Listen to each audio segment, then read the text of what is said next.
Choliq qushi serialidagi Feride ismli qiz esingizdami? 1986-yilda televizor ekranlarida namoyish etilgan ushbu serial avval Turkiyada, keyin esa butun dunyo bo'yicha mashhurlikka erishadi. Oradan shuncha vaqt o'tishiga qaramasdan, hozir ham butun dunyo bo'ylab, shuningdek bizning mamlakatimizda ham millionlab odamlar ushbu serialni sevib tomosha qilishadi. Ammo serialdan tashqari aktrisaning hayoti ancha murakkab va dramatik kechgan.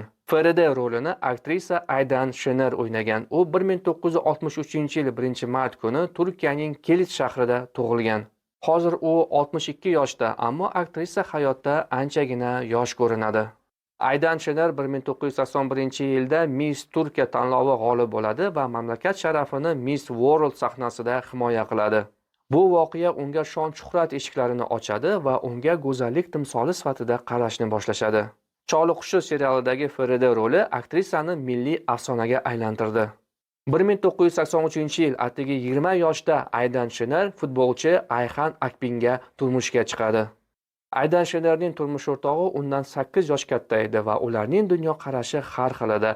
Aydanning turmush o'rtog'i uni uy bekasi bo'lishni istardi, ammo Aydanning o'zi ijod qilishni xohlardi. Aktrisaning turmush o'rtog'i uni borgan sari rashk qilardi va nazoratni kuchaytirib borardi. Vaqt o'tishi bilan aktrisa bilan turmush o'rtog'ining munosabati yaxshilanishi o'rniga vaziyat taranglashib borardi.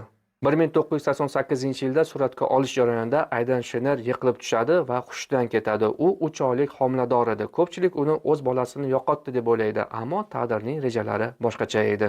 Aktrisa o'sha yilning o'zida o'z qizini dunyoga keltiradi va unga Eje deb nom beradi. Hozir uning qizi 37 yoshda. 1991-yilda aktrisaning qizi 3 yoshga to'lganda Aydan Shener turmush o'rtog'i bilan ajrashdi. U yolg'iz ona bo'ldi va boshqa hech qachon turmush qurmadi.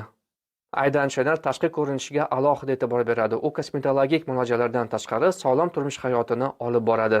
U baliq va sabzavotlarga boy taomlarni iste'mol qilishni yaxshi ko'radi. Shakar va shakarli mahsulotlarni esa yoqtirmaydi. U ko'p vaqt davomida piyoda sayr qiladi va tabiiy ter niqoblaridan foydalanadi. Aydan Shener doimo men yosh ko'rinishni emas, yoshimga nisbatan munosib ko'rinishni istayman deb aytadi.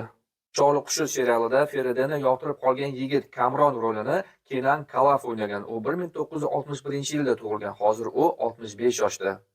U 90-yil boshlarida Ispaniyaga boradi va u yerda giyohvand moddalarning noqonuniy aylanmasi bilan bog'liq bo'lgan ish bo'yicha politsiya tomonidan hibsga olinadi va Ispaniya sudi tomonidan 10 yil qamoq jazosiga mahkum qilinadi. Aktyor qamoqda 6 yil o'tiradi va Ispaniya qiroli tomonidan afv qilingandan keyin ozodlikka chiqadi. Hozirda aktyor restoran biznesi bilan shug'ullanadi. Uning Ispaniyada, Barselonada o'z restorani bor.